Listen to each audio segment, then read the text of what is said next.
Hello everyone, welcome to my YouTube channel grow with KC. मेरे channel पर आपको सभी प्रकार की जॉब वैकेंसीज की जानकारी दी जाती है। तो अगर आपको नौकरी की तलाश है तो चैनल को सब्सक्राइब कर लीजिए। चलिए बात करते हैं आज की वैकेंसी के बारे में। आज की वैकेंसी आई है एसएससी की तरफ से। ये उनकी ऑफिशियल वेबसाइट है। तो एसएससी ने एमटीएस यानी कि मल्टीटास्किंग स्टाफ एंड हवलदार की पोस्ट पे वैकेंसीज रिलीज कर दी हैं। तो चलिए बात करते हैं इसके बारे में। सबसे पहले मैं आपको बता देती हूँ कि आपके ऑनलाइन एप्लीकेशन फॉर्म जो हैं वो 26 जून से फिल होना स्टार्ट हो चुके हैं और 24 जुलाई तक आपके एप्लीकेशन फॉर्म फिल किए जाएंगे। तो 24 जुलाई से पहले पहले आपको अपने एप्लीकेशन फॉर्म फिल कर देने हैं।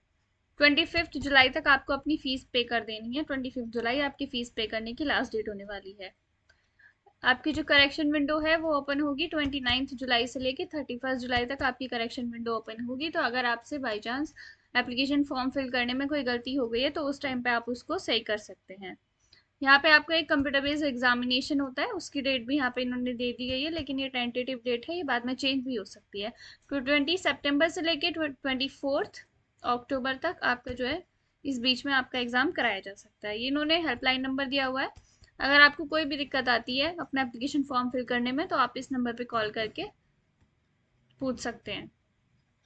अब मैं आपको सैलरी बता देती हूँ। देखिए, एमटीएस स्टाफ के लिए या फिर नॉन टेक्निकल स्टाफ के लिए पे लेवल 1 की सैलरी है और हवलदार के लिए भी यहाँ पे आपको पे लेवल 1 की ही सैलरी दी जाएगी।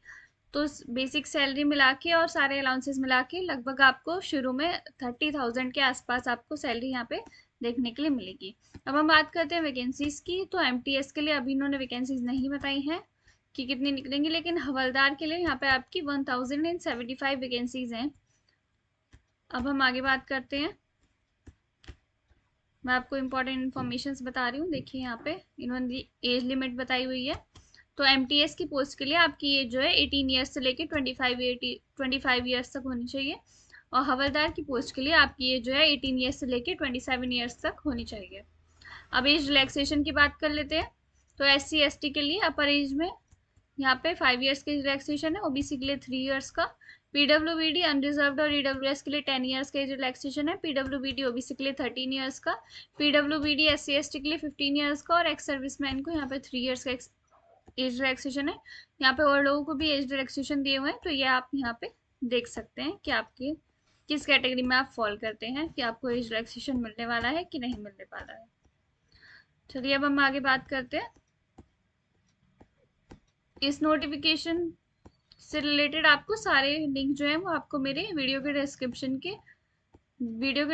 में मिल जाएंगे। तो वहां से आप इसको देख सकते हैं। आपको ऑफिशियल वेबसाइट का लिंक, नोटिफिकेशन पीडीएफ का लिंक, सब कुछ वहां पे मिल जाएगा। अप्लाई लिंक भी वहीं पे आपको मिल जाएगा।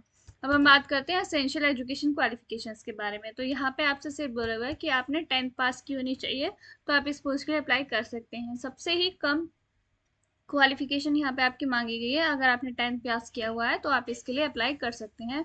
बाकी कोई भी रिक्वायरमेंट यहाँ पे नहीं है। अब मैं आपको बताती हूँ कि आपको अप्लाई यहाँ पे कैसे करना है।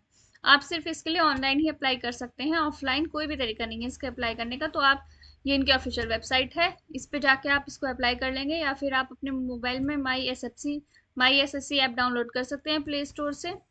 वहां से भी आप अपना एप्लीकेशन फॉर्म फिल कर सकते हैं। चलिए अब आगे देखते हैं इन्होंने क्या बोला हुआ है। यहाँ पे आपके एप्लीकेशन फीस के बारे में बताया गया है।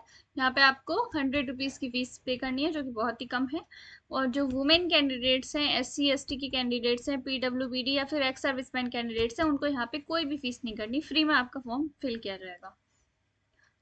और फीस पेमेंट जिन लोगों को करनी है उनको जो है वो ऑनलाइन ही तरीके से करनी है। ऑफलाइन कोई भी आपको फीस पे नहीं करनी, ऑनलाइन मोड में ही आपको यहाँ पे अपनी फीस पे करनी है। यहाँ पे इन्होंने एग्जामिनेशन सेंटर्स की डिटेल्स भी दी हुई है कि आपके रीजन में कहाँ कहाँ पे आपका सेंटर आ सकता है। तो जब आप फॉर्म भरेंगे तो आपसे प्रेफरेंस पूछी जाएगी, तो उसमें आप फिल कर सकते हैं अपने हिसाब से कि आपको कहाँ पे अपना सेंटर चाहिए। तो ये आप यहाँ से देख लेंगे कि आपके रीजन में कहाँ कहाँ पे सेंटर्स दिए हुए हैं। अब एग्जामिनेशन की स्कीम क्या रहने वाली है, क्या पैटर्न रहने वाला है, उसके लिए हम बात कर लेते हैं। एमटीएस की पोस्ट के लिए आपका जो है यहाँ पे सीबीटी यानी कि कंप्यूटर बेस्ड एग्जामिनेशन होगा और हवलदार की पोस्ट के लिए आपका कंप्यूटर बेस्ड एग्जामिनेशन होगा, साथ में आपका एक फिजिकल टेस्ट होगा। जो आपका कंप्यूटर बेस्ड एग्जामिनेशन होने वाला है वो आपका हिंदी, इंग्लिश और ये 13 लैंग्वेजेस दी गई हैं, रीजनल लैंग्वेजेस, इन सभी लैंग्वेजेस में आपका कंप्यूटर बेस्ड एग्जामिनेशन होने वाला है। अब मैं आपको एग्जाम का पैटर्न बता देती हूँ। इसमें आपका एमटीएस और हवलदार के लिए सेम ही पैटर्न है आपका कंप्यूटर बेस्ड एग्जामिनेशन का। तो इसमें 2 सेशन में आपका एग्जाम होगा, सेशन 1 और सेशन 2। ये एक ही दिन में आपके हो जाएंगे, ऐसा नहीं है कि आपको अलग अलग दिन जाना पड़ेगा। तो सेशन 1 जो है इसके लिए आपको 45 मिनट्स का टाइम दिया जाएगा और सेशन 2 के लिए भी आपको 45 मिनट्स का टाइम दिया जाएगा।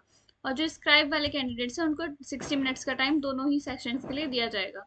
तो सेशन 1 में आपके 2 पार्ट होंगे। पहले पार्ट में आपसे न्यूमेरिकल एंड मैथमेटिकल एबिलिटी के क्वेश्चंस पूछे जाएंगे, 20 क्वेश्चंस होंगे आपके 60 मार्क्स के। सेकेंड पार्ट में आपसे reasoning ability and problem solving के 20 क्वेश्चंस पूछे जाएंगे। सेशन 2 में भी आपके 2 पार्ट्स होंगे। फर्स्ट पार्ट में आपसे जनरल अवेयरनेस के 25 क्वेश्चंस पूछे जाएंगे और सेकेंड पार्ट में आपसे इंग्लिश लैंग्वेज एंड कॉम्प्रिहेंशन के 25 क्वेश्चंस पूछे जाएंगे। There will be no negative marking in session 1। Session 1 में आपकी कोई भी निगेटिव मार्किंग नहीं होगी, लेकिन सेशन 2 में आपकी निगेटिव मार्किंग होने वाली है। 1 मार्क की निगेटिव मार्किंग आपकी सेशन 2 में होने वाली है। यहाँ पे आपका सिलेबस दिया हुआ है कि आपका क्या सिलेबस रहने वाला है कंप्यूटर बेस्ड एग्जामिनेशन का। ये आपका न्यूमेरिकल एंड मैथमेटिकल एबिलिटी का सारा कुछ सिलेबस दिया हुआ है। ये आपका reasoning ability and problem solving का सिलेबस है। ये आपका जनरल अवेयरनेस का सिलेबस है और ये आपका इंग्लिश लैंग्वेज एंड कॉम्प्रिहेंशन का सिलेबस है। अब मैं आपको आपके फिजिकल टेस्ट के बारे में बता देती हूँ, जो कि आज सिर्फ और सिर्फ हवलदार की पोस्ट के लिए होने वाला है। तो इसमें आपका फिजिकल एफिशिएंसी टेस्ट होगा, जिसमें आपको वॉकिंग करनी होगी। मेल के लिए 1600 मीटर्स की वॉकिंग करनी होगी आपको 15 मिनट्स में, और फीमेल्स को 1 किलोमीटर वॉक करना होगा 20 मिनट्स में। फिजिकल स्टैंडर्ड टेस्ट के बारे में मैं आपको बता देती हूँ। इसमें मेल के लिए क्या क्राइटेरिया है, फीमेल के लिए, दोनों के लिए अलग अलग क्राइटेरिया है। तो मेल के लिए हाइट यहाँ पे मांगी गई है 157.5 सेंटीमीटर्स आपकी मिनिमम हाइट होनी चाहिए। और जो गढ़वालीज, असमीज, गोरखास और जो फिर शेड्यूल ट्राइब के मेंबर्स हैं उनके लिए यहाँ पे 5 सेंटीमीटर्स का रिलैक्सेशन है। और चेस्ट यहाँ पे आपकी 81 सेंटीमीटर्स होनी चाहिए और मिनिमम एक्सपेंशन पे आपकी 5 सेंटीमीटर्स होनी चाहिए।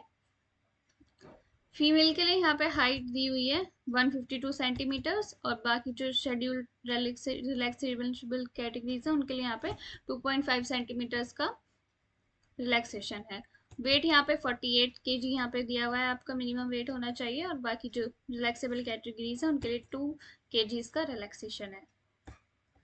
चलिए अब आगे देखते हैं। मेरे ख्याल से मैंने आपको सब कुछ बता दिया जो भी आपको इस बारे में जानना था, इसके लिए जानना ज़रूरी था। अगर आपको और भी कुछ इन्फॉर्मेशन चाहिए तो इस नोटिफिकेशन पीडीएफ का लिंक आपको वीडियो के डिस्क्रिप्शन बॉक्स में मिल जाएगा, वहाँ से आप इसको डाउनलोड करके पढ़ सकते हैं। साथ में आपको अप्लाई लिंक भी वहीं पे मिल जाएगा, तो आप वहीं से अप्लाई कर सकते हैं। ऑफिशियल वेबसाइट का लिंक भी मैं वहाँ पे आपको दे दूँगी। तो अगर आपको कुछ भी चाहिए, कुछ भी डाउट आता है तो आप मुझसे कमेंट सेक्शन में भी पूछ सकते हैं। और ऐसी ही जॉब वैकेंसीज के बारे में जानने के लिए वीडियो को लाइक कर दीजिए और चैनल को सब्सक्राइब कर दीजिए।